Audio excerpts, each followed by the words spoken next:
Nous sommes confrontés depuis le début d'après-midi à un drame épouvantable qui consiste en la découverte des 3 corps décédés de cette famille, le père et 2 jeunes enfants de 6 et 8 ans, dans les circonstances où les 2 enfants étaient absents de l'école depuis lundi, où la mère, qui est séparée du père, a manifesté auprès de l'école son inquiétude, qui a provoqué l'intervention de la maire de la commune pour cette sinistre découverte. En l'état de l'enquête qui implique non seulement la gendarmerie locale, mais aussi la section de recherche de Bordeaux, il apparaîtrait qu'une hypothèse, avec toute la prudence requise, pourrait être privilégiée.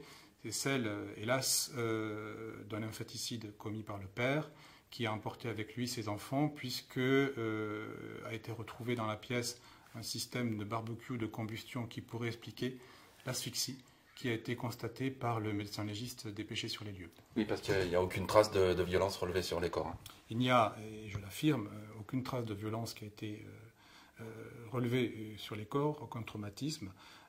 Simplement, ces signes asphyxiques qui ont été donc relevés, et j'attends les résultats des prochaines autopsies et de la toxicologie pour confirmer cette hypothèse de travail privilégié. Ce que je souhaite rajouter, c'est qu'en lien avec l'inspection d'académie, une cellule de soutien a été mise en place auprès de l'école primaire où étaient scolarisés ces 2 enfants pour apporter toute l'aide nécessaire face à la confrontation à ce drame épouvantable. Et les corps étaient réunis dans la même chambre? Alors, je ne donnerai pas de précision sur le sujet, mais effectivement, il peut être indiqué, c'est de manière constante, que les corps ont été retrouvés dans le lit de la chambre du père, côte à côte.